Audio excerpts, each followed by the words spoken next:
ਮੇਰੇ ਵੱਲੋਂ ਤੁਹਾਨੂੰ ਸਾਰਿਆਂ ਨੂੰ ਪਿਆਰ ਭਰੀ ਸਤਿ ਸ਼੍ਰੀ ਅਕਾਲ। ਉਮੀਦ ਕਰਦਾ ਹਾਂ ਤੁਸੀਂ ਸਾਰੇ ਜਾਣੇ ਬਹੁਤ ਜ਼ਿਆਦਾ ਘੈਂਟ ਹੋਵੋਗੇ।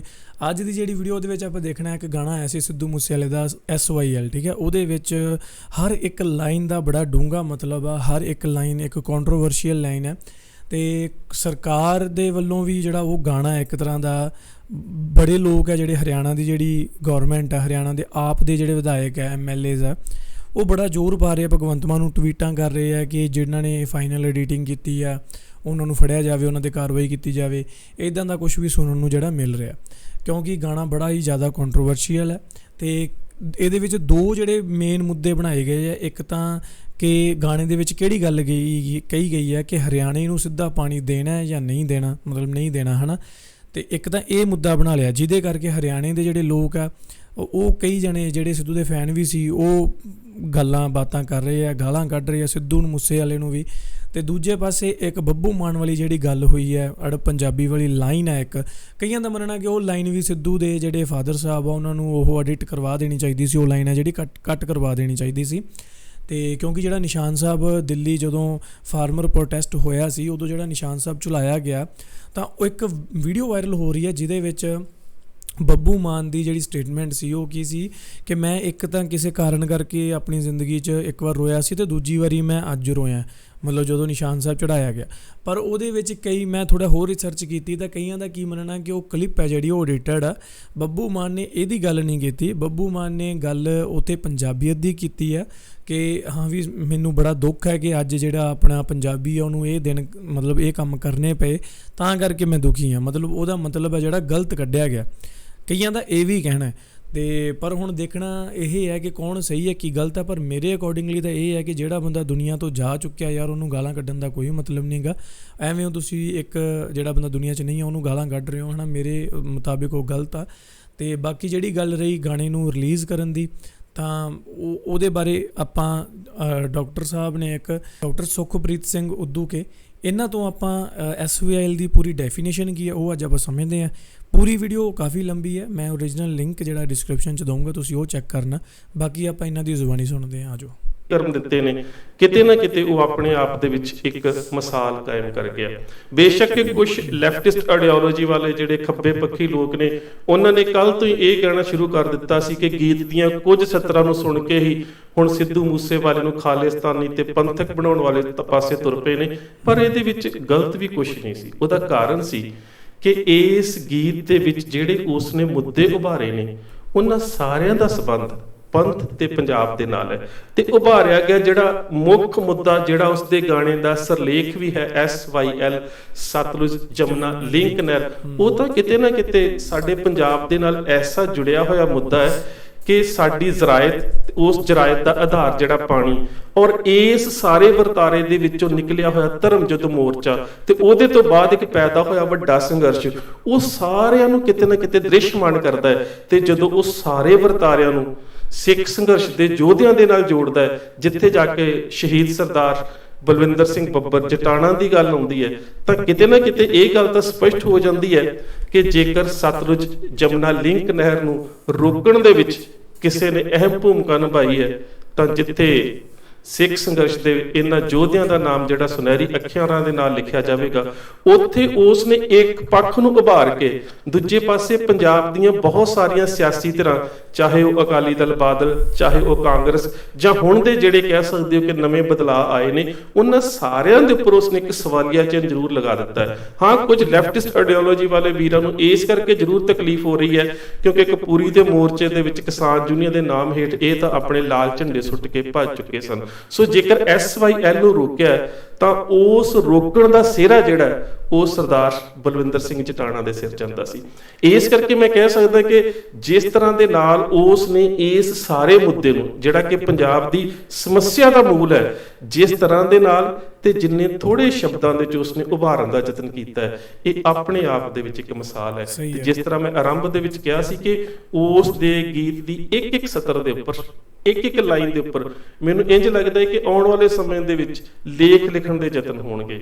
ਔਰ ਖਾਸ ਕਰਕੇ ਜਦੋਂ ਉਸਨੇ 26 ਜਨਵਰੀ 21 ਦੀ ਲਾਲ ਕਿਲੇ ਦੇ ਉੱਪਰ ਨਿਸ਼ਾਨ ਸਾਹਿਬ ਨੂੰ ਲਹਿਰਾਉਣ ਦੀ ਘਟਨਾ ਦਾ ਜ਼ਿਕਰ ਕੀਤਾ ਤੇ ਇੱਕ ਗਾਇਕ ਦਾ ਤਖੱਲਸ ਵਰਤ ਕੇ ਉਸ ਨੇ ਜਦੋਂ ਇਹ ਗੱਲ ਕਹੀ ਹੈ ਕਿ ਕੁਝ ਲੋਕ ਜਿਹੜੇ ਆਪਣੇ ਆਪ ਨੂੰ ਬੜੇ ਅੜਬ ਕਹਿੰਦੇ ਸੀ ਕਿ ਉਹਨਾਂ ਦਾ ਵੀ ਕਹਿ ਸਕਦੇ ਹੋ ਕਿ ਕਿਰਦਾਰ ਜਿਹੜਾ ਸੀ ਸਾਹਮਣੇ ਆ ਗਿਆ। ਤੇ ਇਹਦੇ ਵਿੱਚ ਕੇਵਲ ਤੇ ਕੇਵਲ ਇੱਕ ਗਾਇਕ ਦੀ ਗੱਲ ਨਹੀਂ ਹੈ, ਇਹਦੇ ਵਿੱਚ ਉਸ ਸਾਰੇ ਹੀ ਵਰਤਾਰੇ ਦੀ ਗੱਲ ਆ ਜਾਂਦੀ ਹੈ ਕਿ ਜਿੰਨੇ ਵੀ ਕਿਸਾਨ ਆਗੂ ਸੀ, ਜਿਸ ਤਰ੍ਹਾਂ ਦੇ ਨਾਲ ਉਹਨਾਂ ਨੇ ਸਿੱਖ ਨੌਜਵਾਨੀ ਨੂੰ ਉਸ ਵੇਲੇ ਮੰਚ ਤੋਂ ਉੱਪਰੋਂ ਭੰਡਿਆ।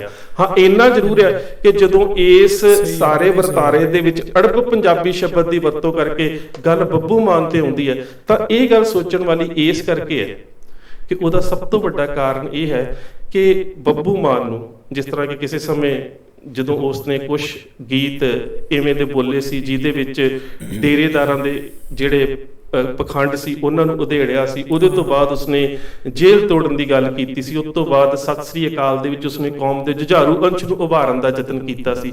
ਸੋ ਇਹਨਾਂ ਸਾਰੇ ਗੀਤਾਂ ਦੇ ਵਿੱਚ ਉਸਨੇ ਬੱਬੂ ਮਾਨ ਨੇ ਆਪਣੀ ਇੱਕ ਦਿੱਖ ਇਸ ਤਰ੍ਹਾਂ ਦੀ ਬਣਾਈ ਹੋਈ ਸੀ ਕਿ ਪੰਜਾਬ ਦਾ ਨੌਜਵਾਨ ਕਿਤੇ ਨਾ ਕਿਤੇ ਉਸ ਨੂੰ ਪੰਥਕ ਮੁੱਦਿਆਂ ਦੇ ਨੁਮਾਇੰਦਾ ਗਾਇਕ ਦੇ ਤੌਰ ਦੇ ਉੱਪਰ ਵੇਖਦਾ ਸੀ।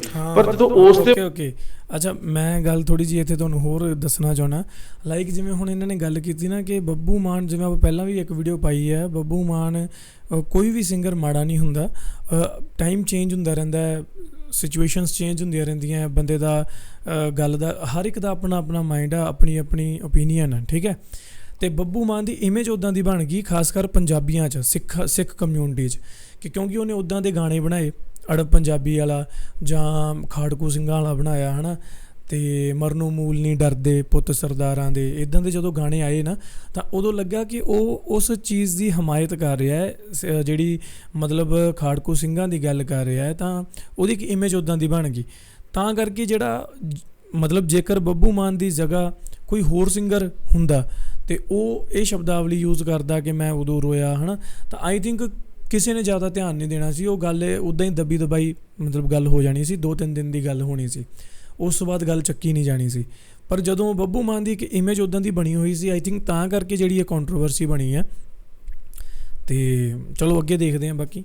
ਵੱਲੋਂ ਇਸ ਤਰ੍ਹਾਂ ਦੀ 26 ਜਨਵਰੀ ਨੂੰ ਨਿਸ਼ਾਨ ਸਾਹਿਬ ਲਹਿਰਾਉਣ ਦੀ ਘਟਨਾ ਤੋਂ ਬਾਅਦ ਉਹਦੀ ਸ਼ਬਦਾਵਲੀ ਸਾਹਮਣੇ ਆਈ ਤਾਂ ਉਹ ਲੋਕ ਜਿਹੜੇ ਉਸ ਨੂੰ ਪੰਥਕ ਦਾਇਰੇ ਦੀ ਗਾਇਕੀ ਦੇ ਵਿੱਚ ਰੱਖ ਕੇ ਵੇਖਦੇ ਸਨ, ਉਹਨਾਂ ਦੇ ਜਿਹੜੇ ਮਨ, ਸ਼ਾਇਦ ਮੈਨੂੰ ਕੋਈ ਇਤਰਾਜ਼ ਨਾ ਹੁੰਦਾ, ਪਰ ਕਹਿੰਦਾ ਕਿ ਬੱਬੂ ਮਾਨ ਸਾਹਿਬ ਦੇ ਉੱਪਰ, ਇਹ ਉਹਦੀ ਸ਼ਬਦਾਵਲੀ ਆ, ਕਿ ਬੱਬੂ ਮਾਨ ਸਾਹਿਬ ਦੇ ਉੱਪਰ ਤਾਂ ਮੈਨੂੰ ਬਿਲਕੁਲ ਆਸ ਨਹੀਂ ਸੀ ਕਿ ਉਹ ਇਸ ਤਰ੍ਹਾਂ ਦੀ ਜਿਹੜੀ ਬਿਆਨਬਾਜ਼ੀ ਆ ਉਹ ਕਰਨਗੇ। ਸੋ ਕਿਤੇ ਨਾ ਕਿਤੇ ਜੇ ਉਹ ਗਾਇਕ ਦੇ ਤੌਰ ਤੇ ਨਿਸ਼ਾਨਾ ਬਣੇ ਤੇ ਉਹਦਾ ਕਾਰਨ ਇਹ ਹੈ ਕਿ ਬੇਸ਼ੱਕ ਉਸ ਵਰਤਾਰੇ ਦੇ ਵਿੱਚ ਉਹ ਸਾਰੇ ਲੋਕ ਆ ਜਾਂਦੇ ਨੇ ਜਿਹੜੇ ਲੋਕਾਂ ਨੇ ਨਿਸ਼ਾਨ ਸਾਹਿਬ ਚਲਾਉਣ ਦੇ ਖਿਲਾਫ ਬਹੁਤ ਹੀ ਭੱਦੀਆਂ ਜਿਹੜੀਆਂ ਸੀ ਟਿੱਪਣੀਆਂ ਕੀਤੀਆਂ, ਪਰ ਬੱਬੂ ਮਾਨ ਨੂੰ ਇੱਕ ਤਰ੍ਹਾਂ ਦੇ ਨਾਲ ਪੰਜਾਬ ਦੇ ਇੱਕ ਕਹਿ ਸਕਦੇ ਕਿ ਅਣਖੀਲੇ ਗਾਇਕ ਦੇ ਰੂਪ ਦੇ ਵਿੱਚ ਵੇਖਿਆ ਜਾਂਦਾ ਸੀ, ਤੇ ਉਹਦੇ ਵੱਲੋਂ ਇਹ ਜਿਹੜੀ ਟਿੱਪਣੀ ਸੀ ਉਹਦੇ ਨਾਲ ਕਿਤੇ ਨਾ ਕਿਤੇ ਉਹਦੇ ਜਿਹੜਾ ਫੈਨ ਫਾਲੋਅਰ ਵਰਗ ਸੀਗਾ ਉਹਦਾ ਵੀ, ਤੇ ਖਾਸ ਕਰਕੇ ਸਾਡੇ ਵਰਗੇ ਲੋਕ ਜਿਹੜੇ ਕਿਤੇ ਨਾ ਕਿਤੇ ਸਮਝਦੇ ਸੀਗੇ ਕਿ ਕਿਤੇ ਨਾ ਕਿਤੇ ਪੰਜਾਬ ਦੀ ਗੱਲ ਜਦੋਂ ਉਹ ਕਰਦਾ ਹੈ ਕਿ ਭਗਤ ਸਿੰਘ ਆ ਗਿਆ, ਸਰਾਭਾ ਕਿੱਥੇ ਰਹਿ ਗਿਆ, ਤਾਂ ਸਾਨੂੰ ਸਾਰਿਆਂ ਨੂੰ ਇੰਜ ਮਹਿਸੂਸ ਹੁੰਦਾ ਸੀ ਕਿਤੇ ਨਾ ਕਿਤੇ ਪੰਜਾਬ ਦੇ ਬਹੁਤ ਸਾਰੇ ਵਰਤਾਰਿਆਂ ਨੂੰ ਬੜੀ ਸੰਜੀਦਗੀ ਦੇ ਨਾਲ ਇਹ ਬਿਆਨ ਕਰਨ ਦੀ ਜਿਹੜੀ ਸਮਰੱਥਾ ਰੱਖਦਾ ਹੈ। ਪਰ ਉਸ ਵੱਲੋਂ ਇਸ ਤਰ੍ਹਾਂ ਦਾ ਜਦੋਂ ਬਿਆਨਬਾਜ਼ੀ ਹੋਈ ਤਾਂ ਕਿਤੇ ਨਾ ਕਿਤੇ ਸਾਰੇ ਪੰਥਕ ਧਿਰ ਦੇ ਵਿੱਚ ਵਿਚਰਨ ਵਾਲੇ ਜਿਹੜੇ ਲੋਕ ਸੀਗੇ ਉਹਨਾਂ ਦੇ ਹਿਰਦਿਆਂ ਨੂੰ ਜ਼ਰੂਰ ਠੇਸ ਪਹੁੰਚੀ ਸੀ। ਸੋ ਇਹ 'ਚ ਵੀ ਕੋਈ ਸ਼ੱਕ ਨਹੀਂ ਹੈ ਕਿ 26 ਜਨਵਰੀ ਦੇ ਇਸ ਵਰਤਾਰੇ ਨੇ ਬਹੁਤ ਸਾਰੇ ਲੋਕਾਂ ਦਾ ਜਿਹੜੇ ਆਪਣੇ ਆਪ ਨੂੰ ਪੰਥ ਪ੍ਰਸਤ ਤੇ ਪੰਜਾਬ ਪ੍ਰਸਤ ਕਹਿੰਦੇ ਸੀ ਉਹਨਾਂ ਦਾ ਵੀ ਪਾਜ ਉਘੇੜ ਕੇ ਰੱਖ ਦਿੱਤਾ। ਪਰ ਮੈਂ ਵੀ ਉੱਥੋਂ ਇੱਕ ਗੱਲ ਸਿੱਖੀ ਹੈ ਕਿ ਬਹੁਤ ਸਾਰੇ ਲੋਕ ਜਿਹੜੇ ਨੇ ਉਹ ਵਹਾਅ ਦੇ ਨਾਲ ਤੁਰ ਪੈਂਦੇ ਨੇ, ਤੇ ਮੈਨੂੰ ਯਾਦ ਹੈ ਕਿ ਜਦੋਂ ਇਹ 26 ਜਨਵਰੀ ਦਾ ਘਟਨਾਕ੍ਰਮ ਵਾਪਰਿਆ ਤਾਂ ਮੈਂ ਤਾਂ ਖਾਸ ਕਰਕੇ ਉੱਥੇ ਹੀ ਰਿਹਾ, ਦਿੱਲੀ ਰਿਹਾ, ਜਦੋਂ ਤੱਕ ਦੀਪ ਸਿੱਧੂ ਦੀ ਜ਼ਮਾਨਤ ਨਹੀਂ ਹੋਈ ਮੈਂ ਉੱਥੋਂ ਨਹੀਂ ਆਇਆ। ਪਰ ਮੈਨੂੰ ਇੰਝ ਲੱਗਦਾ ਕਿ ਉਸ ਸਾਰੇ ਉਲਟ ਵਗਰੇ ਵਹਾਅ ਦੇ ਵਿੱਚ ਵੀ ਵਾਹਿਗੁਰੂ ਦੀ ਓਟ ਹੀ ਤੁਹਾਨੂੰ ਸ਼ਕਤੀ ਦਿੰਦੀ ਹੈ ਕਿ ਤੁਸੀਂ ਉੱਥੇ ਜਿਹੜਾ ਉਹ ਰਹਿ ਸਕਦੇ ਹੋ। ਬਾਅਦ ਦੇ ਵਿੱਚ ਬੇਸ਼ੱਕ ਬਹੁਤ ਸਾਰੇ ਵੀਰ ਜਿਹੜੇ ਸੀਗੇ ਦੀਪ ਸਿੱਧੂ ਦੀ ਹਮਾਇਤ ਦੇ ਉੱਪਰ ਆ ਗਏ, ਪਰ ਉਸ ਸਮੇਂ ਬਤੌਰ ਲੇਖਕ ਮੈਂ ਤੇ ਸਰਦਾਰ ਅਜਮੇਰ ਸਿੰਘ ਸੀ ਜਿਨ੍ਹਾਂ ਨੇ ਕਿਤੇ ਨਾ ਕਿਤੇ ਇਸ ਗੱਲ ਨੂੰ ਸਮਝਣ ਦਾ ਯਤਨ ਕੀਤਾ ਕਿ ਆਉਣ ਵਾਲੇ ਸਮੇਂ ਦੇ ਵਿੱਚ ਇਸ ਦਾ ਸਾਨੂੰ ਕੋਈ ਨੁਕਸਾਨ ਨਹੀਂ ਹੋਵੇਗਾ। ਇਸੇ ਤਰ੍ਹਾਂ ਜਦੋਂ ਹੁਣ ਸ਼ੁਭਦੀਪ ਸਿੰਘ ਸਿੱਧੂ ਨੇ ਜਦੋਂ ਪੰਜਾਬ ਦੇ ਪਿਛੋਕੜ ਤੇ ਲਾਣੇ ਦੀ ਗੱਲ ਕੀਤੀ ਹੈ, ਜਿਹਦੇ ਵਿੱਚ ਉਹਨੇ ਇਹ ਸ਼ਬਦ ਵਰਤੇ ਨੇ ਕਿ ਹਰਿਆਣਾ, ਚੰਡੀਗੜ੍ਹ ਤੇ ਹਿਮਾਚਲ ਜਿਹੜੇ ਨੇ ਉਹ ਸਾਨੂੰ ਦੇ ਦਿਓ, ਤਾਂ ਇਹਦੇ ਵਿੱਚ ਕੋਈ ਛੋਟੀ ਗੱਲ ਨਹੀਂ ਹੈ। ਮੈਂ ਆਰੰਭ ਦੇ ਵਿੱਚ ਕਿਹਾ ਸੀ, ਬੇਸ਼ੱਕ ਇਹ ਬੋਲ ਜਿਹੜੇ ਨੇ ਉਹ ਬੜੀ ਦਲੇਰੀ ਦੇ ਨਾਲ ਬੋਲੇ ਜਾ ਸਕਦੇ ਨੇ, ਪਰ ਇਹਦੇ ਵਿੱਚ ਉਸ ਦੀ ਜਿਹੜੀ ਸੰਜੀਦਗੀ ਹੈ ਉਸ ਨੂੰ ਵੀ ਸਮਝਣਾ ਪਵੇਗਾ ਕਿ ਉਹਦੀ ਇੱਕ ਇੱਕ ਸਤਰ ਦੇ ਵਿੱਚ ਇੱਕ ਪਿਛੋਕੜ ਪਿਆ ਹੈ। ਹੁਣ ਜੇਕਰ ਅਸੀਂ ਪਾਣੀਆਂ ਦੇ ਵੰਡ ਦੀ ਗੱਲ ਕਰੀਏ ਤਾਂ ਜਿਹੜਾ ਪੰਜਾਬ ਦੇ ਪਾਣੀਆਂ ਦੀ ਵੰਡ ਦੇ ਉੱਪਰ ਪਹਿਲਾ ਡਾਕਾ ਪਿਆ ਸੀ, ਉਸ ਵੇਲੇ ਤਾਂ ਪੰਜਾਬ ਵੀ ਸਾਂਝਾ ਸੀ, ਔਰ ਉਸ ਤੋਂ ਬਾਅਦ ਜਦੋਂ ਪੰਜਾਬ ਰੀਆਰਗੇਨਾਈਜੇਸ਼ਨ ਐਕਟ 1966 ਬਣਾ ਕੇ ਕੇਂਦਰ ਨੇ ਜਿਹੜੇ ਸਾਰੇ ਅਧਿਕਾਰ ਸੀ ਆਪਣੇ ਕੋਲ ਲੈ ਲਏ, ਤਾਂ ਉਸ ਵੇਲੇ ਸੂਬਿਆਂ ਦੇ ਕੋਲ ਪਾਣੀ ਦੀ ਵੰਡ ਤੇ ਪਾਣੀ ਤੋਂ ਪੈਦਾ ਹੋਣ ਵਾਲੀ ਬਿਜਲੀ ਦਾ ਜਿਹੜਾ ਅਧਿਕਾਰ ਸੀ ਉਹ ਵੀ ਨਹੀਂ ਰਹਿ ਗਿਆ। ਜਿਸ ਤਰ੍ਹਾਂ ਕਿ ਪਿੱਛੇ ਜਿਹੀ ਕਿ BBMB ਦੇ ਵਿੱਚੋਂ ਜਿਹੜੀ ਨੁਮਾਇੰਦਗੀ ਪੰਜਾਬ ਦੀ ਜਿਹੜੀ ਹੈ ਉਹ ਖਤਮ ਕੀਤੀ ਗਈ ਹੈ। ਤਾਂ ਜਿਹੜੀ ਉਸਨੇ ਗੱਲ ਕੀਤੀ ਹੈ ਕਿ ਸਾਡਾ ਪਿਛੋਕੜ, ਉੱਥੇ ਸਟੇਟਹੁੱਡ ਦੀ ਗੱਲ ਆਉਂਦੀ, ਜਦੋਂ ਲਾਣੇ ਦੀ ਗੱਲ ਆਉਂਦੀ ਹੈ ਤੇ ਉਹਦੇ ਵਿੱਚ ਹਿਮਾਚਲ, ਹਰਿਆਣਾ ਤੇ ਪੰਜਾਬ ਦੇ ਲੋਕਾਂ ਦੀ ਸਾਂਝ ਦੀ ਗੱਲ ਆਉਂਦੀ ਹੈ, ਜਿਹੜੀ ਕਹਿ ਸਕਦੇ ਕੋਈ ਸਿੰਧ ਤੋਂ ਲੈ ਕੇ ਗੰਗਾ ਤੱਕ। ਜੇ ਤੁਸੀਂ ਉਸ ਨੂੰ ਹੋਰ ਵਿਸਥਾਰ ਦੇ ਨਾਲ ਵੇਖਣਾ ਹੋਵੇ ਤਾਂ 18ਵੀਂ ਸਦੀ ਦੇ ਵਿੱਚ ਮਿਸਲਾਂ ਦੇ ਜਿਹੜਾ ਕਬਜ਼ਿਆਂ ਦਾ ਖੇਤਰ ਹੈ ਉਹਨੂੰ ਵੀ ਤੁਸੀਂ ਪੜ੍ਹ ਸਕਦੇ ਹੋ ਕਿ ਕਿਸ ਤਰ੍ਹਾਂ ਦੇ ਨਾਲ ਜਿਹੜਾ ਪਹਿਲਾਂ ਵਾਲਾ ਪੰਜਾਬ ਸੀ ਨਾ, ਉਹਦੇ ਵਿੱਚ ਕੀ ਸੀਗਾ, ਦਿੱਲੀ ਦਾ ਕੁਝ ਹਿੱਸਾ, ਹਰਿਆਣਾ ਤੇ ਹਿਮਾਚਲ ਦਾ ਕੁਝ ਹਿੱਸਾ, ਇਹ ਸਾਰਾ ਇੱਕ ਪੰਜਾਬ ਸੀਗਾ। ਉੱਥੇ ਉਹ ਗੱਲ ਹੋ ਰਹੀ ਹੈ ਤੇ ਉਹਨੇ ਕਿਹਾ ਕਿ ਅਸੀਂ ਆਪੇ ਨਿਬੜ ਲਾਂਗੇ, ਵੀ ਕੋਈ ਹੋਰ ਬੰਦਾ ਨਾ ਵਿੱਚ ਆਵੇ। ਉਹਨਾਂ ਦੇ ਕਹਿਣ ਦਾ ਮਤਲਬ ਆਈ ਥਿੰਕ ਜੋ ਮੈਂ ਸਮਝਦਾ ਉਹ ਇਹੀ ਹੈ। ਉਹਦਾ ਮਤਲਬ ਇਹ ਨਹੀਂ ਹੈ ਕਿ ਹਰਿਆਣਾ ਇੱਧਰ ਸਾਨੂੰ ਦੇ ਦਿਓ, ਮਤਲਬ ਕਿ ਹੁਣ ਕਰ ਦਿਓ, ਜਾਂ ਆਈ ਡੋਂਟ ਨੋ ਕਿ ਉਹਦਾ ਐਕਚੁਅਲ ਦੇ ਵਿੱਚ ਉਹਦਾ ਮਾਈਂਡ ਕਿਸ ਢੰਗ ਨਾਲ ਕੰਮ ਕੀਤਾ ਜਿਹੜਾ ਉਹਨੇ ਲਾਈਨਾਂ ਲਿਖੀਆਂ। ਪਰ ਮੇਰੇ ਅਕੋਰਡਿੰਗਲੀ ਜਿਹੜਾ ਕਹਿਣ ਦਾ ਮਤਲਬ ਇਹ ਹੈ ਕਿ ਜਦੋਂ SYL ਬਣੀ ਸੀ ਤਾਂ ਕਾਂਗਰਸ ਦੀ ਸਰਕਾਰ ਸੀ 3 ਸਟੇਟਾਂ ਦੇ ਵਿੱਚ, ਠੀਕ ਹੈ। ਤਾਂ ਉਹ ਇੰਦਰਾ ਗਾਂਧੀ ਨੇ ਜਿਹੜਾ ਸਭ ਨੂੰ ਮਨਾ ਕੇ ਇੱਕ ਰਿਟ ਪਾਸ ਕਰਤੀ ਅਤੇ ਇਹ ਸਭ ਜਿਹੜਾ ਹੋਇਆ ਸੀ SYL ਦਾ ਉਦਘਾਟਨ ਕਰਨਾ ਸੀ, ਜਿਹਦੇ ਵਾਸਤੇ ਜਿਹੜਾ ਆਪਣੇ ਪਟਿਆਲੇ ਦੇ ਰਾਜਾ ਸਾਹਿਬ ਚਾਂਦੀ ਦੀ ਕਈ ਬਣਾ ਕੇ ਲੈ ਕੇ ਗਏ ਸੀਗੇ। ਸੋ ਉਹ ਗੱਲਾਂ ਸਾਰੀਆਂ ਉਹਨੇ ਲਪੇਟੀਆਂ ਇੱਥੇ, ਕਾਂਗਰਸੀ ਵੀ ਉਹਨੇ ਵਿੱਚੇ ਲਪੇਟੇ ਆ, ਅਕਾਲੀ ਦਲ ਵਾਲੇ ਵੀ ਅਤੇ ਦੂਜੇ ਵੀ। ਅਤੇ ਅਕਾਲੀ ਦਲ ਦਾ ਮਤਲਬ ਇਹ ਨਹੀਂ ਹੈ ਕਿ ਇਕੱਲਾ ਬਾਦਲ ਪਰਿਵਾਰ, ਠੀਕ ਹੈ। ਸ਼੍ਰੋਮਣੀ ਅਕਾਲੀ ਦਲ ਇੱਕ ਬਹੁਤ ਵਧੀਆ ਜਿਹੜੀ ਇੱਕ ਕਹਿ ਲਓ ਪਾਰਟੀ ਸੀ, ਜਿਹਨੂੰ ਕਰਪਟ ਲੋਕਾਂ ਨੇ ਅੱਗੇ ਆ ਕੇ ਕਰਪਟ ਕਰਤਾ। ਤਾਂ ਉਦੋਂ ਸ਼੍ਰੋਮਣੀ ਕਮੇਟੀ ਸੀ, ਉਹਨਾਂ ਨੇ ਜਿਹੜੇ ਹੈ ਧਰਨੇ ਲਾਉਣੇ ਸ਼ੁਰੂ ਕੀਤੇ ਸੀ, ਪਹਿਲਾਂ ਉੱਥੇ, ਫਿਰ ਕਪੂਰੀ ਪਿੰਡ ਹੈ ਜਿਹੜਾ ਉੱਥੇ, ਹੈ ਨਾ। ਇਹ ਜਿਹੜਾ ਇਤਿਹਾਸ ਆ, ਸੋ ਉਹ ਸ਼੍ਰੋਮਣੀ ਕਮੇਟੀ ਦੀ ਮੈਂ ਗੱਲ ਕਰ ਰਿਹਾ, ਨਾ ਕਿ ਬਾਦਲ ਪਰਿਵਾਰ ਦੀ। ਸੋ ਅੱਗੇ ਸੁਣਦੇ ਹਾਂ ਆਪਾਂ ਅੱਗੇ ਕੀ ਗੱਲ ਆ। ਪਰ ਜਿਹੜੀ ਪਾਣੀ ਦੀ ਗੱਲ ਹੈ ਕਿ ਹਰ ਇੱਕ ਸਟੇਟ ਦਾ ਜਿਹੜਾ ਅਨਮੁੱਲਾ ਉਹਦੇ ਕੋਲ ਕੁਦਰਤੀ ਸਰੋਤ ਹੈ ਨਾ, ਉਹੀ ਉਸ ਸਟੇਟ ਦੀ ਪਹਿਚਾਣ ਹੁੰਦੀ ਹੈ। ਹੁਣ ਪੰਜਾਬ ਕੋਲ ਪਾਣੀ ਹੈ 5 ਆਬ, ਜਿਹਦੇ ਵਿੱਚੋਂ ਜਦੋਂ ਵੰਡਿਆ ਗਿਆ ਉਦੋਂ ਵੀ ਆਪਣੇ ਦਰਿਆ ਘਟ ਗਏ, ਠੀਕ ਹੈ, 5 ਆਬ ਰਿਹਾ ਹੀ ਨਹੀਂ। ਤਾਂ ਹੁਣ ਜਿਹੜਾ ਉਸ ਤੋਂ ਬਾਅਦ ਫਿਰ ਹਜੇ ਵੀ ਇਹ ਨਹੀਂ ਹੈ ਕਿ ਪਾਣੀ ਜਾ ਨਹੀਂ ਰਿਹਾ, ਬਾਕੀ ਸਟੇਟਾਂ ਨੂੰ ਜਾ ਰਿਹਾ, ਹੋਰ ਛੋਟੀਆਂ ਛੋਟੀਆਂ ਨਹਿਰਾਂ ਨਾਲ ਜਾ ਰਿਹਾ, ਉਹਦਾ ਕੋਈ ਹਿਸਾਬ ਨਹੀਂ, ਕੋਈ ਉਹਦੇ 'ਤੇ ਬਿੱਲ ਨਹੀਂ, ਕੋਈ ਉਹਦਾ ਭੁਗਤਾਨ ਨਹੀਂ ਕੋਈ ਸਟੇਟ ਕਰ ਰਹੀ, ਕਿਉਂਕਿ ਕੁਦਰਤੀ ਸਰੋਤ ਹੈ। ਕੁਦਰਤੀ ਸਰੋਤ ਜਿਹੜੀ ਸਟੇਟ ਦਾ ਤਾਂ ਹੱਕ ਉਸੇ ਦਾ ਹੀ ਆ।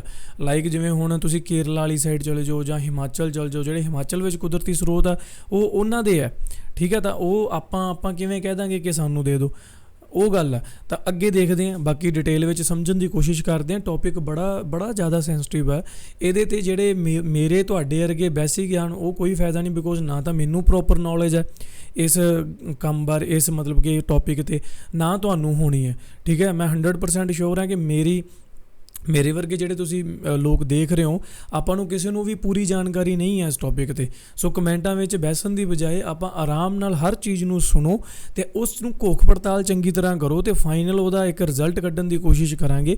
ਹਾਲਾਂਕਿ ਕਿਤੇ ਵੀ 2 ਧਿਰਾਂ ਹੁੰਦੀਆਂ ਤਾਂ ਉਹਨਾਂ ਦੇ ਜਾਂ ਜਿੰਨੇ ਵੀ ਲੋਕ ਆ ਸਭ ਦੀ ਰਾਏ ਨਹੀਂ ਮਿਲਣੀ, ਬਿਲਕੁਲ ਨਹੀਂ ਮਿਲਣੀ।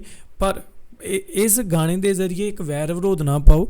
ਜਿਹੜੇ ਹਰਿਆਣੇ ਦੇ ਆਪਣੇ ਵੀਰ ਆ ਉਹ ਪੰਜਾਬ ਵਾਲਿਆਂ ਨੂੰ ਨਾ ਲੜੋ, ਗਾਲਾਂ ਨਾ ਕੱਢੋ, ਅਤੇ ਪੰਜਾਬੀ ਆਪਣੇ ਉਹਨਾਂ ਨੂੰ ਨਾ ਕੱਢੋ, ਠੀਕ ਹੈ। ਇਹ ਇੱਕ ਪਿਛੋਕੜ ਆਪਾਂ ਨੂੰ ਦੱਸਿਆ ਕਿ ਜਿਹੜਾ ਆਪਾਂ ਨੂੰ ਪਤਾ ਹੋਣਾ ਚਾਹੀਦਾ, ਪਰ ਇਹਦਾ ਮਤਲਬ ਇਹ ਨਹੀਂ ਕਿ ਤੁਸੀਂ ਹੁਣ ਮੌਜੂਦਾ ਲੜਨ ਲੱਗ ਜਾਓ ਇੱਕ ਦੂਜੇ ਨਾਲ, ਠੀਕ ਹੈ। ਮੇਰੀ ਸਾਰਿਆਂ ਨੂੰ ਇਹੀ ਬੇਨਤੀ ਹੈ ਕਿ ਪਿਆਰ ਨਾਲ ਜਿਹੜਾ ਇਸ ਚੀਜ਼ ਨੂੰ ਸਮਝਣ ਦੀ ਆਪਾਂ ਸਾਰੇ ਰਲ ਮਿਲ ਕੇ ਕੋਸ਼ਿਸ਼ ਕਰੀਏ ਅਤੇ ਰਲ ਕੇ ਅੱਗੇ ਵਧੀਏ। ਉੱਤੇ ਗੱਲ ਇਹੀ ਹੈ ਕਿ ਲਾਣਾ ਦੇ ਦਿਓ, ਮਤਲਬ ਅਸੀਂ ਰਲ ਕੇ ਅੱਗੇ ਵਧਣਾ, ਠੀਕ ਹੈ। ਇੱਕ ਦੂਜੇ ਦੀ ਮਤਲਬ ਅੰਡਰਸਟੈਂਡਿੰਗ ਨਾਲ ਅੱਗੇ ਵਧਣਾ, ਕੋਈ ਖੋਣ ਦਾ ਯਤਨ ਨਾ ਕਰੀਏ। ਮਿਊਚੁਅਲ ਜਿਹੜਾ ਅੰਡਰਸਟੈਂਡਿੰਗ ਹੋਵੇ ਸਾਰੇ ਸਟੇਟਾਂ ਦੇ ਵਿੱਚ ਜਿਹੜੀਆਂ ਆਪਣੇ ਨਾਲ ਲੱਗਦੀਆਂ, ਅਤੇ ਅੱਗੇ ਵਧਣਾ। ਕਿਉਂਕਿ ਪਿੱਛੇ ਜਿਹੜੀ ਇੱਕ ਗੱਲ ਉੱਡੀ ਸੀ ਕਿ ਹੁਸ਼ਿਆਰਪੁਰ ਦਾ ਕੁਝ ਏਰੀਆ ਅਤੇ ਫਾਜ਼ਿਲਕਾ, ਪਤਾ ਨਹੀਂ ਫਾਜ਼ਿਲਕਾ ਕਿ ਫਰੀਦਕੋਟ, ਦੋਨਾਂ 'ਚੋਂ ਕੁਝ ਏਰੀਆ ਜਿਹੜਾ ਕਹਿੰਦੇ ਸੀ ਹਿਮਾਚਲ ਨੂੰ ਦੇ ਦੇਣਾ। ਮਤਲਬ ਪੰਜਾਬ ਤਾਂ ਅੱਗੇ ਹੀ ਬੜਾ ਛੋਟਾ ਹੋ ਗਿਆ, ਤੁਸੀਂ ਇਹਨੂੰ ਹੋਰ ਛੋਟਾ ਕਰਨ ਨੂੰ ਫਿਰਦੇ ਆ। ਕਿਉਂ ਯਾਰ, ਖ਼ਤਮ ਕਿਉਂ ਕੀਤਾ ਜਾ ਰਿਹਾ ਪੰਜਾਬ ਨੂੰ? ਇਹ ਗੱਲ ਸੋਚਣ ਵਾਲੀ ਹੈ, ਬੜੀ ਇੰਪੋਰਟੈਂਟ ਅਤੇ ਬੜੀ ਸੈਂਸਿਟਿਵ ਜਿਹੀ ਗੱਲ ਹੈ ਕਿ ਕਿਉਂ ਵਜੂਦ ਖਤਮ ਕੀਤਾ ਜਾ ਰਿਹਾ ਪੰਜਾਬ ਦਾ ਹੌਲੀ ਹੌਲੀ। ਅੱਗੇ ਦੇਖਦੇ ਹਾਂ ਜੋ ਸਾਂਝਾ ਸੀ ਤੇ ਕਿਸ ਤਰ੍ਹਾਂ ਇਸ ਸਾਰੇ ਖਿੱਤੇ ਦੇ ਵਿੱਚ ਗੁਰੂ ਨਾਨਕ ਸਾਹਿਬ ਨੂੰ ਗੁਰੂ ਮੰਨਣ ਵਾਲੇ ਜਿਹੜੇ ਸੀਗੇ ਉਹ ਲੋਕਾਂ ਦੀ ਵਸੋਂ ਸੀ। ਸੋ ਇਸ ਸਾਰੇ ਵਰਤਾਰੇ ਦੇ ਵਿੱਚ ਜਿੱਥੇ ਇੱਕ ਸੱਭਿਅਤਾ, ਇੱਕ ਨਸਲ, ਇੱਕ ਕੌਮੀਅਤ, ਇੱਕ ਖਿੱਤੇ ਦੀ ਗੱਲ ਆਉਂਦੀ ਹੈ, ਉੱਥੇ ਨਾਲ ਇਹ ਵੀ ਗੱਲ ਉੱਭਰ ਕੇ ਆਉਂਦੀ ਹੈ ਕਿ ਜੇਕਰ ਇਹ ਜਿਹੜੇ ਕਾਨੂੰਨ ਨੇ ਇਹਨਾਂ ਦਾ ਅਧਿਕਾਰ ਰਾਜਾਂ ਦੇ ਕੋਲ ਹੋਵੇ ਤਾਂ ਕੇਂਦਰ ਦੀ ਵਿੱਚ ਕੋਈ ਦਖਲ ਅੰਦਾਜ਼ੀ ਨਾ ਹੋਵੇ ਤਾਂ ਦੋ ਰਾਜ ਭਰਾ ਬਣ ਕੇ ਵੀ ਇਸ ਸਮੱਸਿਆ ਦਾ ਹੱਲ ਕਰ ਸਕਦੇ ਨੇ।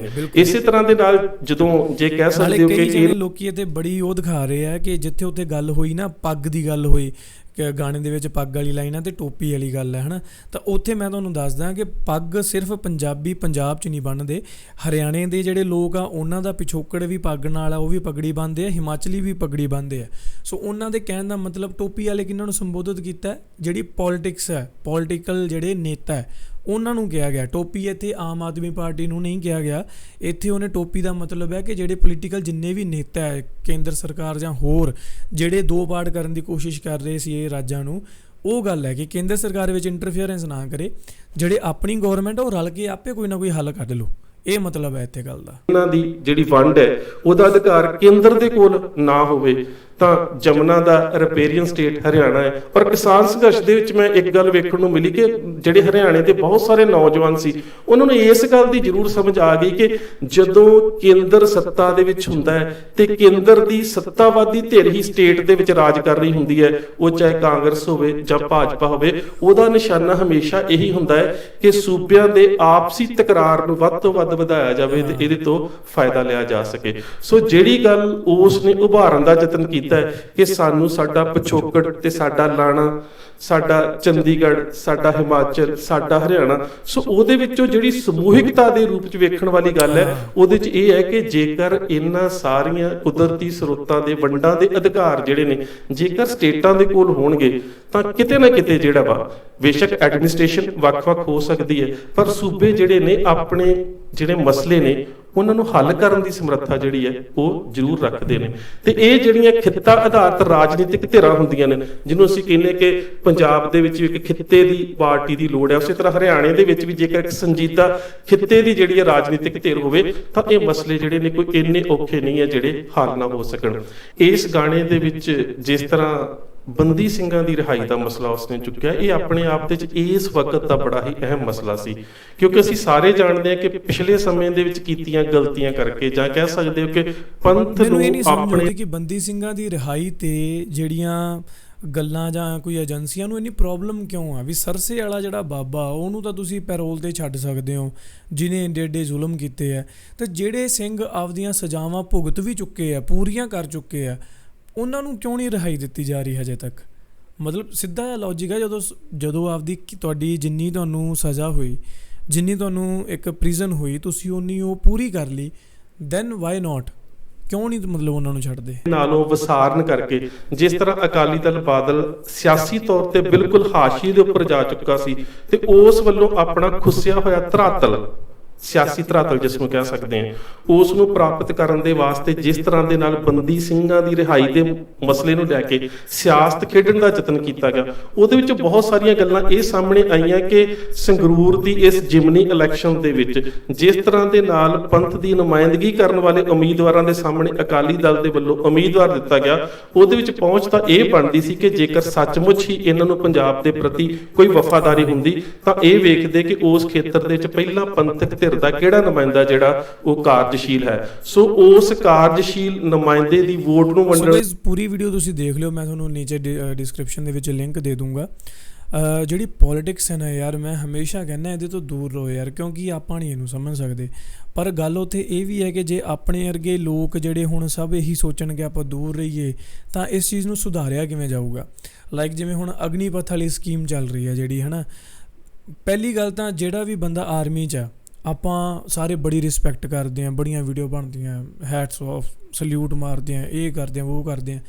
ਪਰ ਗੱਲ ਪਤਾ ਕੀ ਹੈ ਕਿ ਜਿਹੜੇ ਆਰਮੀ ਵਾਲੇ ਲੋਕ ਹੈ ਨਾ ਉਹ ਸਿਰਫ ਸਲਿਊਟਾਂ ਤੱਕ ਹੀ ਰਹਿ ਚੁੱਕੇ ਆ, ਕਿਉਂਕਿ ਜਿਹੜਾ ਇੱਕ ਰਿਟਾਇਰਡ ਬੰਦਾ ਹੈ ਜਿਹੜਾ 20 ਸਾਲ 22 ਸਾਲ 30 ਸਾਲ ਆਰਮੀ 'ਚ ਜੋਬ ਕਰਿਆ ਆ, ਉਸ ਤੋਂ ਬਾਅਦ ਉਹ ਇੱਦਾਂ ਤਾਂ ਨਹੀਂ ਕਿ ਉਹ ਰੁਕ ਟਿਕ ਕੇ ਬਹਿ ਜਾਊਗਾ, ਉਹਨੂੰ ਹੁੰਦਾ ਕਿ ਮੈਂ ਕੰਮ ਕਰਾਂ, ਠੀਕ ਹੈ। ਅਤੇ ਉਸ ਤੋਂ ਬਾਅਦ ਉਹਨੂੰ ਜੋਬ ਕਿਹੜੀ ਮਿਲਦੀ ਹੈ? ਬੈਂਕਾਂ ਦੇ ਵਿੱਚ ਸਿਕਿਉਰਿਟੀ ਗਾਰਡ, ਠੀਕ ਹੈ। ਜਾਂ ਕਿਸੇ ਸੁਸਾਇਟੀ ਦੇ ਵਿੱਚ ਸਿਕਿਉਰਿਟੀ ਗਾਰਡ, ਮਤਲਬ ਗਾਰਡ ਦੀ ਨੌਕਰੀ ਮਿਲਦੀ ਹੈ ਉਹਨੂੰ। ਕਿਉਂ? ਮਤਲਬ ਇੰਨੇ ਸਾਲ ਜਿਹਨੇ ਦੇਸ਼ ਦੀ ਸੇਵਾ ਕੀਤੀ ਹੋਵੇ ਉਹਨੂੰ ਤੁਸੀਂ ਇੱਕ ਬੈਂਕ ਦੀ ਸਿਕਿਉਰਿਟੀ 'ਤੇ ਰੱਖ ਰਹੇ ਹੋ। ਇੱਕ ਮੈਂ ਤੁਹਾਨੂੰ ਅੱਗੇ ਦੱਸ ਰਿਹਾ ਅਗਨੀਪਥ ਦਾ ਜਿਹੜਾ ਸਕੀਮ ਦਾ ਕੰਮ ਹੈ, ਠੀਕ ਹੈ, 30 ਸਾਲ ਕੰਮ ਕਰਨ ਤੋਂ ਬਾਅਦ ਵੀ ਤੁਸੀਂ ਉਹਨੂੰ ਗਾਰਡ ਰੱਖ ਰਹੇ ਹੋ। ਅਤੇ ਉਸ ਤੋਂ ਬਾਅਦ ਹੁਣ ਜਿਹੜਾ ਅਗਨੀਪਥ ਸਕੀਮ ਦੇ ਵਿੱਚ ਕੀ ਹੈ ਕਿ ਬੰਦਾ 4 ਸਾਲ ਲਈ ਜਾਊਗਾ, ਠੀਕ ਹੈ। ਮਤਲਬ ਜੇ 100% ਭਰਤੀ ਹੋਈ ਤਾਂ ਉਹਦੇ 'ਚੋਂ 75% ਆ ਜਿਹੜੇ ਘਰਾਂ ਨੂੰ ਵਾਪਸ ਭੇਜਣੇ ਆ ਉਹਨਾਂ ਨੇ, 25% ਜਿਹੜੇ ਉਹਨਾਂ ਨੇ ਫੌਜ ਵਿੱਚ ਰੱਖਣੇ ਆ। ਤਾਂ ਜਿਹੜੇ 75% ਆ ਉਹ ਕੀ ਕਰਨਗੇ? ਮਤਲਬ ਉਹ ਕੀ ਕਰਨਗੇ ਉਹਨਾਂ 4 ਸਾਲਾਂ ਤੋਂ ਬਾਅਦ? ਉਹਨਾਂ ਨਾ ਤਾਂ ਉਹ ਕੋਈ ਪ੍ਰੋਫੈਸ਼ਨਲ ਡਿਗਰੀ ਉਹਨਾਂ ਨੂੰ ਮਿਲ ਸਕਦੀ ਹੈ ਕਿਉਂਕਿ ਸਟੱਡੀ ਗੈਪ ਪੈ ਜਾਣਾ ਵਿੱਚ, ਨਾ ਉਹ ਕੋਈ ਹੋਰ ਡਿਗਰੀ ਕਰਕੇ ਆਰਮੀ 'ਚ ਜਾ ਸਕਦੇ ਕਿਉਂਕਿ ਜੇ ਹੋਰ ਡਿਗਰੀ ਕਰ ਲਈ ਤਾਂ ਕਿਤੇ ਹੋਰ ਕੰਮ ਕਰ ਲੈਣਗੇ। ਬੰਦਾ ਗੌਰਮੈਂਟ ਜੋਬ ਕਿਉਂ ਕਰਦਾ? ਇੱਕ ਉਹਨੂੰ ਪੈਨਸ਼ਨ ਲੱਗੇ, ਠੀਕ ਹੈ, ਉਹਦੀ ਫੈਮਿਲੀ ਸਿਕਿਉਰ ਹੋਵੇ, ਉਹਦਾ ਫਿਊਚਰ ਸਿਕਿਉਰ ਹੋਵੇ। ਅਗਨੀਪਥ ਸਕੀਮ ਦੇ ਵਿੱਚ ਤੁਸੀਂ ਕੀ ਸਿਕਿਉਰ ਕਰ ਰਹੇ ਹੋ? ਅੱਗੇ ਜੀ 4 ਸਾਲ ਬਾਅਦ ਤੁਹਾਨੂੰ 11-12 ਰੁਪਇਆ ਮਿਲ ਜੂਗਾ, ਲੱਖ ਰੁਪਇਆ ਮਿਲ ਜੂਗਾ, ਤਾਂ ਉਹਦੇ ਨਾਲ ਤੁਸੀਂ ਕਿਹੜੀ ਜ਼ਿੰਦਗੀ ਕੱਢ ਲਓਗੇ? ਕਈ ਭਾਜਪਾ ਦੇ ਜਿਹੜੇ ਵਰਕਰਸ ਆ, ਕਈ MLAs ਆ, ਉਹਨਾਂ ਦੀ ਸਟੇਟਮੈਂਟਾਂ ਦੇਖਣ ਵਾਲੀਆਂ। ਮਤਲਬ ਉੱਥੋਂ ਪਤਾ ਲੱਗਦਾ ਕਿ ਉਹਨਾਂ ਦੀ ਜਿਹੜੀ ਉਹਨਾਂ ਦਾ ਸਟੇਟ ਆਫ ਮਾਈਂਡ ਆ ਉਹ ਕਿਸ ਲੈਵਲ ਤੱਕ ਆ, ਠੀਕ ਹੈ। ਕੋਈ ਬੰਦਾ ਇੱਕ ਭਾਜਪਾ ਦਾ ਲੀਡਰ ਕਹਿ ਰਿਹਾ ਕਿ ਅਸੀਂ ਭਾਜਪਾ ਦੇ ਆਫਿਸ ਵਿੱਚ ਉਹਨੂੰ ਸਿਕਿਉਰਿਟੀ ਗਾਰਡ ਰੱਖ ਲਾਂਗੇ ਅਸੀਂ, ਜਿਹੜਾ 4 ਸਾਲ ਬੰਦ ਕਰਕੇ ਆਊਗਾ। ਮਤਲਬ ਤੁਸੀਂ ਆਪਦੇ ਜਵਾਕ ਭੇਜੋ, ਜਿੰਨੇ ਵੀ ਲੀਡਰ ਹੈ ਜਿਹੜੇ ਸਪੋਰਟ ਕਰਦੇ ਸਕੀਮ ਨੂੰ, ਤੁਸੀਂ ਆਪਦੇ ਜਵਾਕ ਭੇਜੋ, 4 ਸਾਲ ਉੱਥੇ ਰੱਖੋ, ਉਸ ਤੋਂ ਬਾਅਦ ਉਹਨੂੰ ਬੈਂਕਾਂ 'ਚ ਕਿਤੇ ਗਾਰਡਿੰਗ ਦੀ ਜਿਹੜੀ ਹੈ ਨੌਕਰੀ ਦਿਵਾਓ, ਠੀਕ ਹੈ। ਫਿਰ ਦੇਖਦੇ ਹਾਂ ਕਿ ਤੁਹਾਡਾ ਬੱਚਿਆਂ ਦਾ ਫਿਊਚਰ ਕਿੱਧਰ ਨੂੰ ਜਾਂਦਾ। ਮਤਲਬ ਲੋਕਾਂ ਦੇ ਬੱਚਿਆਂ ਲਈ, ਗਰੀਬਾਂ ਲਈ ਸਾਰੇ ਰੂਲਸ ਆ। ਵੱਡੇ ਜਿਹੜੇ ਨੇਤਾ ਆ ਉਹਨਾਂ ਦੇ ਬੱਚੇ ਪੜ੍ਹਦੇ ਆ ਬਾਹਰ, ਸੋ ਇਹ ਚੱਕਰ ਹੈ। ਸੋ ਜੇਕਰ ਇਹੋ ਜਿਹੀਆਂ ਚੀਜ਼ਾਂ ਨੂੰ ਕੋਈ ਚੱਕਦਾ ਤਾਂ ਦੇਖੋ ਹੁਣ, ਕਿਉਂਕਿ ਇਹ ਚੀਜ਼ ਕੋਈ ਸੌਖੀ ਚੀਜ਼ ਨਹੀਂ ਗੀ ਯਾਰ, ਇਹਦੇ ਬਾਰੇ ਗੱਲਾਂ ਕਰਨੀਆਂ ਜਾਂ ਕੁਛ ਵੀ ਹੋ ਸਕਦਾ। ਮਤਲਬ ਜਿਹੜੀਆਂ ਏਜੰਸੀਜ਼ ਆ ਜਾਂ ਹੋਰ ਆ, ਮਤਲਬ ਆਪਣੇ ਬਹੁਤ ਕੁਛ ਹੋ ਰਿਹਾ ਯਾਰ, ਸਿੱਧੀ ਜੀ ਗੱਲ ਆ। ਅਤੇ ਬਸ ਥੋੜ੍ਹਾ ਧਿਆਨ ਰੱਖੋ। ਇੱਕ ਇਹ ਹੈ ਕਿ ਸੱਚ ਦੇ ਰਾਹ 'ਤੇ ਚੱਲਣ ਲਈ ਥੋੜ੍ਹੀ ਜਿਹੀ ਹਿੰਮਤ ਰੱਖੋ ਕਿ ਕੀ ਸੱਚ ਹੈ ਕੀ ਗਲਤ ਆ, ਉਹਦੇ ਬਾਰੇ ਚੰਗੀ ਘੋਖ ਪੜਤਾਲ ਕਰੋ। ਕਿਉਂਕਿ ਸੋਸ਼ਲ ਮੀਡੀਆ 'ਤੇ ਹੁਣ ਜਿਵੇਂ ਆਹ ਗੱਲ ਬਿਲਕੁਲ ਇਹਨਾਂ ਨੇ ਕਲੀਅਰ ਕੀਤੀ ਹੈ ਕਿ ਲਾਣਾ ਦੇ ਦਿਓ ਦਾ ਮਤਲਬ ਕੀ ਹੈ ਕਿ ਅਸੀਂ ਰਲ ਕੇ ਆਪੇ ਕੋਈ ਹੱਲ ਕੱਢ ਲਾਂਗੇ, ਤੁਸੀਂ ਵਿੱਚ ਇੰਟਰਫੇਅਰ ਨਾ ਕਰੋ, ਠੀਕ ਹੈ। ਇੱਥੇ ਇਹਦਾ ਮਤਲਬ ਨਹੀਂ ਹੈ ਕਿ ਹੁਣ ਹਰਿਆਣਾ ਸਾਨੂੰ ਦੇ ਦਿਓ, ਪੰਜਾਬ 'ਚ ਕਰ ਦਿਓ, ਇਹ ਕਰ ਦਿਓ, ਕਿਉਂਕਿ ਹੁਣ ਵੱਖਰੇ ਹੋ ਗਏ, ਹੁਣ ਤਾਂ ਜੋ ਹੋਣਾ ਸੀ ਹੋ ਗਿਆ। ਹੁਣ ਇਹ ਚੀਜ਼ ਤਾਂ ਪੋਸੀਬਲ ਹੈ ਨਹੀਂ ਜੇਕਰ ਆਪਾਂ ਤੱਥਾਂ ਦੇ ਆਧਾਰ 'ਤੇ ਦੇਖੀਏ ਤਾਂ। ਪਰ ਉਹਨਾਂ ਦੇ ਕਹਿਣ ਦਾ ਮਤਲਬ ਆ ਅਸੀਂ ਆਪੇ ਰਲ ਕੇ ਭਾਈ ਆਪੇ ਕੁਛ ਨਾ ਕੁਛ ਕਰ ਲਾਂਗੇ, ਪਰ ਵੀ ਅਗਲਾ ਤੀਜਾ ਬੰਦਾ ਨਾ ਵਿੱਚ ਆਵੇ। ਸੋ ਉਹ ਚੀਜ਼ ਆ। ਬਾਕੀ ਠੀਕ ਹੈ, ਕਿਉਂਕਿ ਸਿੱਧੂ ਮੂਸੇਵਾਲੇ ਦਾ ਜਿਹੜਾ ਇਹ ਗਾਣਾ ਸੀ ਬਹੁਤ ਡੀਪ ਮੀਨਿੰਗ ਵਾਲੇ ਗਾਣੇ ਆ, ਹਰ ਇੱਕ ਲਾਈਨ ਦਾ ਇੱਕ ਵੱਖਰਾ ਮਤਲਬ ਨਿਕਲ ਰਿਹਾ। ਸੋ ਇਹਦੇ 'ਤੇ ਆਪਾਂ ਡਿਸਕਸ਼ਨ ਖਤਮ ਨਹੀਂ ਕਰ ਸਕਦੇ, ਜਿੰਨੀਆਂ ਗੱਲਾਂ ਕਰਾਂਗੇ ਉਨੀਆਂ ਘੱਟ ਲੱਗਦੀਆਂ।